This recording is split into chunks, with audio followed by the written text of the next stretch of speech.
Authorised B Log 9, Liberal Party, Canberra. Julia Gillard this week explained why she would not cut the government spending. Imagine, she said, a worker called John, who was promised his wages would always go up 5%. Now, very late, John has been told he won't get those promised increases for the next few years, but his income will get back up after that to where he was promised it would be. What is John's rational reaction? Dropping his private health insurance, replacing every second evening meal with 2-minute noodles? Well, of course not. A rational response would be to make some responsible savings, to engage in some moderate borrowing. Joining me is Nick Minchin, Finance Minister in the Howard Government, and Bruce Hawker, former Labor strategist. What did you make as a ex-finance minister of that advice to John? If your wages don't rise as much as you'd hoped, just borrow more.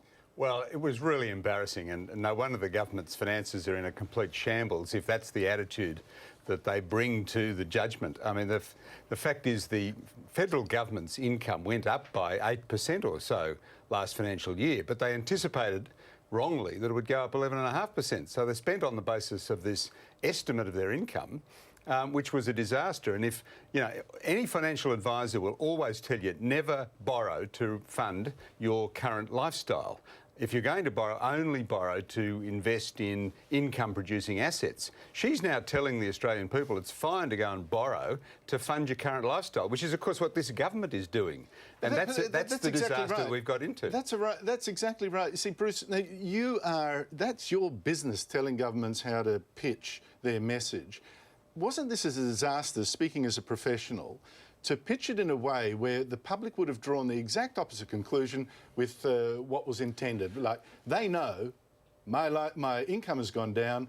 I don't go to the bank manager and say, can you fund my lifestyle? Well, borrowing was just one part of what she was saying there. I mean, she was talking, I think, about cutting back, you know, in a sensible way when you need to, not going overboard. Happy with the cuts, but that bit where she said, go to the bank. I understand what you're saying. I understand what you're saying. I'm but asking I think it's your drawing a bit of version. Well, I think it's not a bad idea as a general proposition to try to take a general, you know, government-style initiative and say, how would this apply if you were at home and trying to balance your budget at home? That's the bit I'm getting to. And I know that's where a lot of this has come from. But I think the real... You're struggling here, aren't you, Bruce? No, I think this was a stupid the real thing to do. proposition here is to say, don't go down the path of cutting and slashing like they've done in Europe, where we've had triple dip recessions at times. Don't go down this really hard austerity path.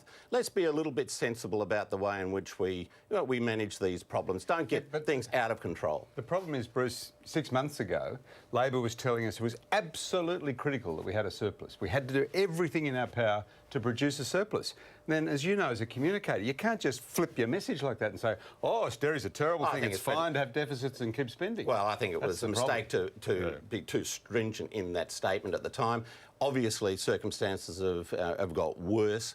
You know, the dollar remains stubbornly high, which is a big problem for our exports. These are big issues, Andrew. Bruce, you're no longer employed by Labor. You don't need to do it. But these are important points to make about why the economy isn't delivering in the way in which it might have been expected to. Revenue's gone up and they're still borrowing more to fund their lifestyle. People understand that. But listen, can I say, Andrew, John would have been very happy with an 8% increase in his salary, which is what the government got. That's exactly and they're right. still in trouble. Yeah, but I don't understand the analogy. John then goes to the bank manager and says to the bank manager, excuse me, that my wages didn't go up quite as much as I wanted. I wanted to fund my lifestyle. I'm promised that one day they'll come good.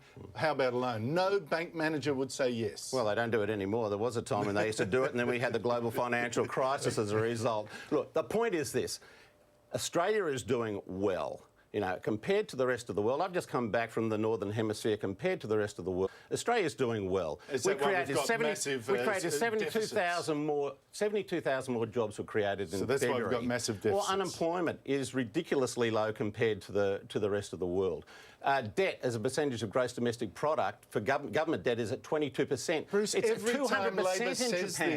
time Labor says this, we ask, so where did the money go? How come you're in debt? How come you're in debt? Andrew, as the Grattan Institute said in a very, very good report, you know, earlier last week, this is exactly the sort of circumstances in which we should be running healthy surpluses. If we're not running healthy surpluses now, with, as Bruce says, the economy doing reasonably well, when are we going to run surpluses? We've just That's been what's discussing this. I staggering. mean, part of the problem is a stubbornly high Australian dollar. That affects the value of the exports that we're sending over to China and other places around the world. We know that. Everybody knows that that's a reality that the government has to deal with. Now we're getting a new levy, a new tax. In fact, two new taxes if you're going to include Tony Abbott's one for his parental leave scheme. It's the fund, ostensibly, the new NDIS, the disability scheme, in part. Was that a good way? Is this a good scheme to start with, the NDIS? The NDIS is an idea whose time has come, Andrew. Everybody agrees to that proposition, even Tony Abbott. The only person who's struggling with this idea is Joe Hockey and members of the business community who realise that this is going to have an effect on their income, perhaps in the retail sector or somewhere else. Well, I think that's a legitimate... No, that's only, unfair.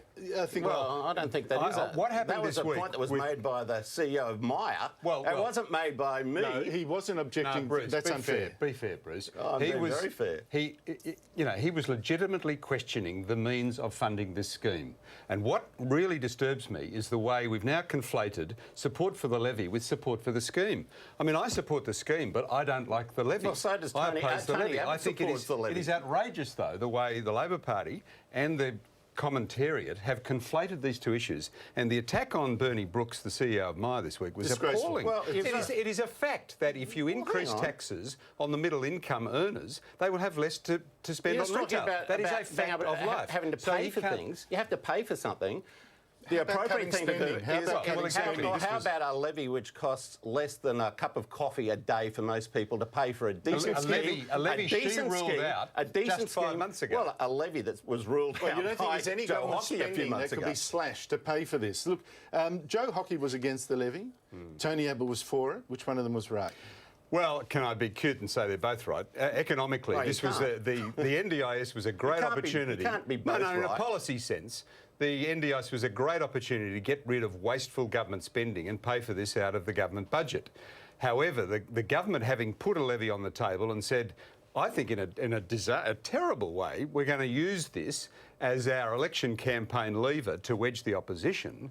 I don't think the coalition had any choice in those circumstances but to back the levy. Well, So otherwise, Economically, Joe it's was taken- right. yeah, Economically, Joe Joe was right. Politically, Tony Abbott was Exactly. right. Well, you've got Exactly. to choose one or the other, fellas. Well, at the end of the as day, it you have turned to out, choose the politics. leader was the person that prevailed in this situation. Yeah, I think quite rightly. I think it'll be very interesting to see how this plays out in the event that this opposition is elected in a few months' time, because they're going to be paying for this levy. They're going to be paying for a paid parental scheme from a levy, which is going to be taxed on the on business. Their But Bruce supporters, is 1.5% increase in the company tax is going to go to pay for an overly generous paid parental scheme. Well, Bruce being is- put Bruce together has a by point. Tony Abbott. Abbott will become Prime Minister with two new levies, one for his parental leave scheme, paying women up to $75,000 to go off and have a baby.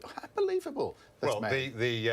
the disability levy is a Labor proposal which they tried to use to wedge the opposition. Oh, and I come think on. the Talk about opposition was parental right leave. to Parental leave. agree to that. I have been on record many, many times as saying that I'm not That's a supporter absurd. of the paid parental leave scheme of the opposition. I think Tony and the opposition should now put that in the aspirational category. Non-core promise. I don't think... Well, no, I'm Here saying comes a before non-core promise from the... We can see it playing out right now. I think before the election- the reason why Tony think Abbott the reason why Tony Abbott introduced a policy for a paid parental scheme was because he was doing badly with women. It was pure politics. And he's going to impose that's this on cheap his and nasty. party. Tony well, is it's very true. committed it's to this. absolutely Look, true. to Tony's credit, he is very committed He to said this. several I years think ago, he's wrong. over my dead body. That's what he said about the paid parental scheme. We got to over go. my dead body. Nick, I think you're right. He is committed to it. I wish he wasn't. Bruce Hawker, Nick Minchin, thank you for joining.